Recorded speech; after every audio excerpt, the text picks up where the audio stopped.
2 full boxes of Spider-Man #1. Spider-Man, Spider-Man, Spider-Man, spiders. Lots of spiders. They printed too many of them. Hey guys, it's DT and welcome back to another one of my big unboxing videos. So a lot of you guys wanted me to do a Spider-Man video. So today I've got this. This is the Sofbinal Spider-Man massive soft vinyl figure.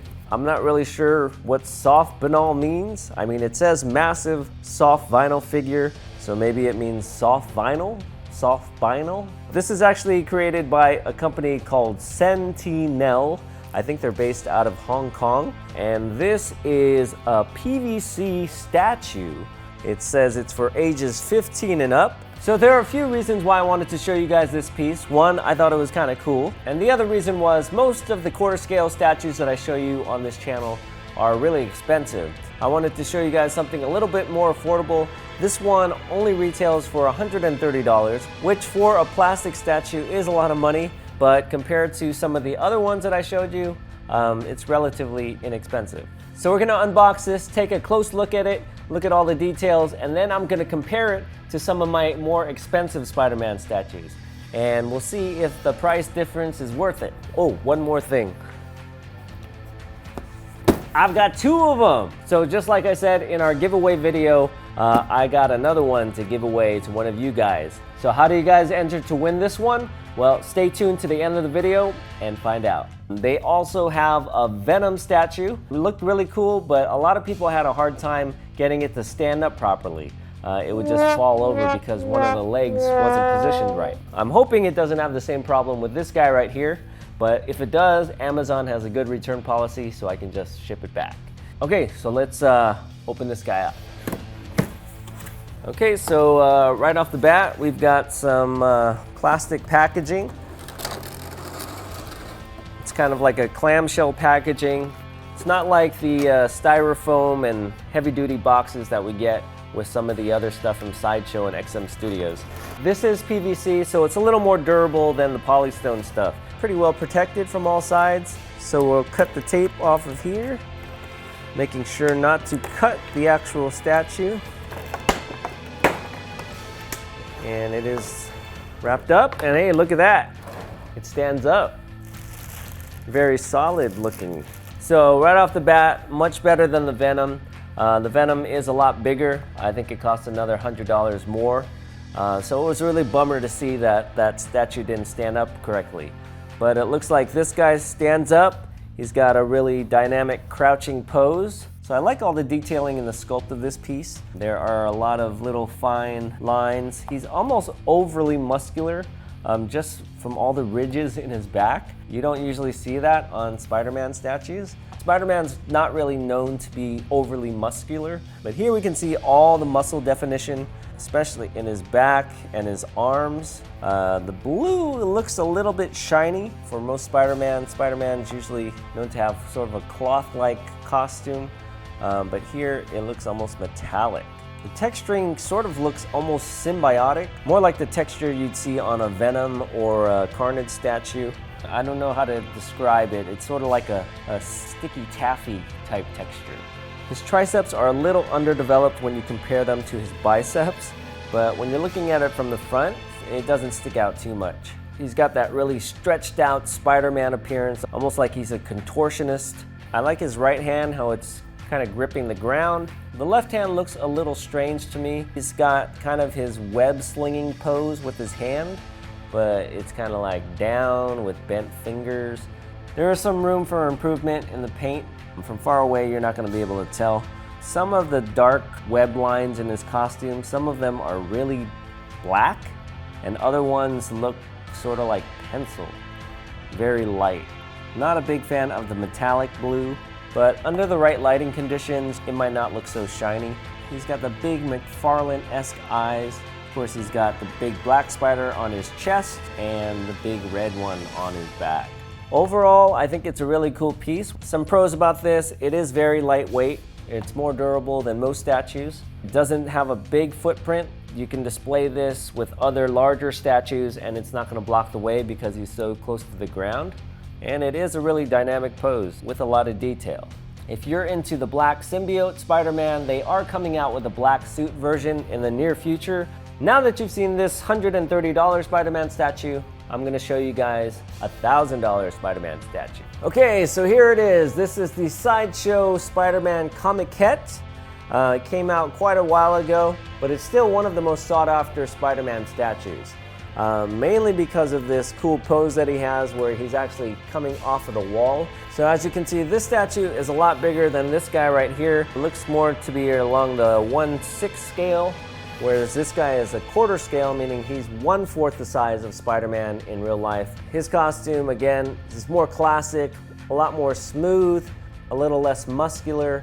He actually has a base, whereas this guy doesn't have a base. You can see all the little bricks in the walls of the building, as well as this eagle sculpture. You can see the inside cross-section of the wall. Inside, we actually have an outlet. We have some hardwood floor, some base molding. So if you're like a little kid and you're inside your house and you kind of climb up on the windowsill and peek in, yeah, you got a nice view of Spider-Man's hiney. Most people display him this side forward.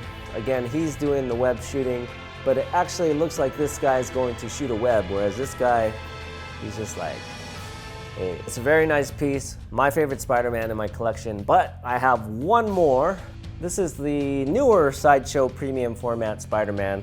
It's not the newest one, they actually just came out with one, but I happen to prefer this one a little bit more. He's kind of leaping over this giant metal crane as an explosion is happening on the bottom. We've got these little bombs going off. The paintwork with all the little shadows and highlights is really cool.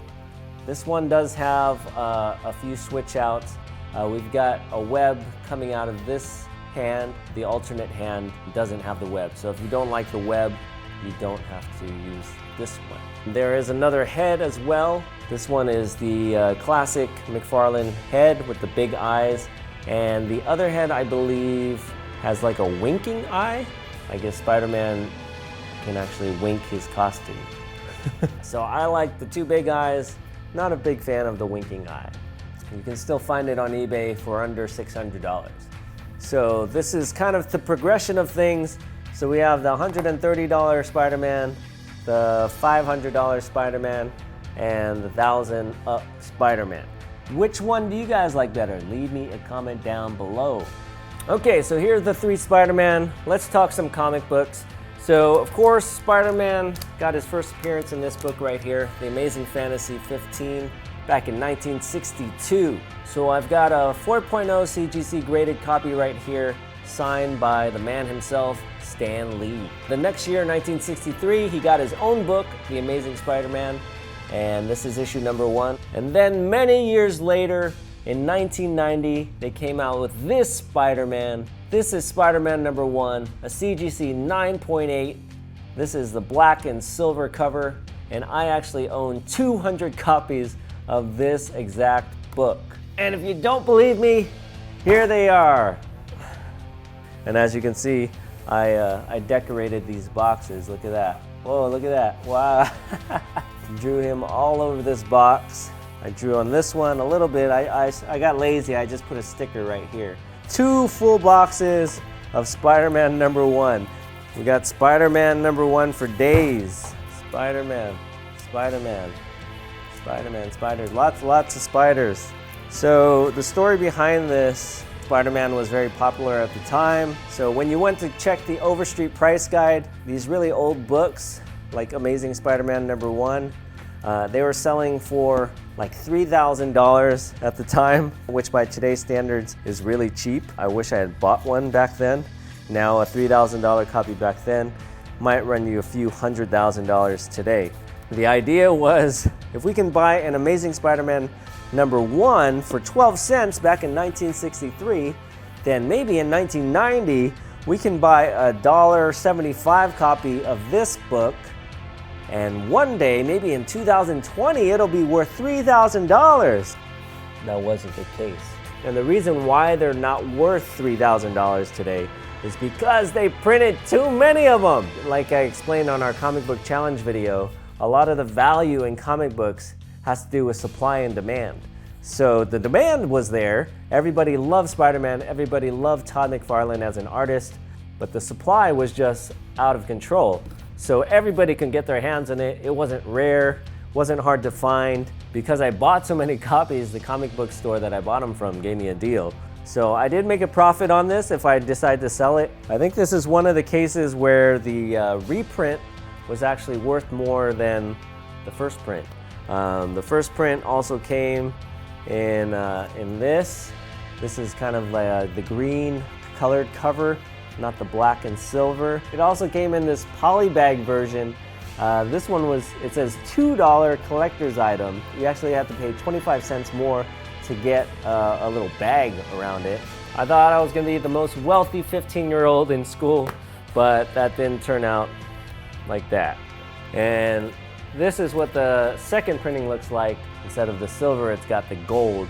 I would trade all these for another Amazing Fantasy 15, but yeah, that's not gonna happen. So I hope you guys enjoyed that little bit of my comic book history with Spider-Man #1. And now it is time for the giveaway. So here we go. We've got this guy right here.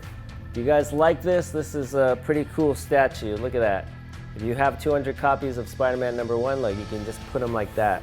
So all you guys have to do to win this is go to my new experimental channel that I'm starting up. It's called DT's Geek Show. The link for it will be in the description down below as well as in the comments down below. So head over there, subscribe, and since I have this comic book out right now, I will also be giving away 3 copies of Spider-Man #1 with 3 lucky winners. So if you guys want to win one of these comic books or you want to win Spider-Man right here, head over to that channel right now. What are you waiting for? See you guys next time. Bye.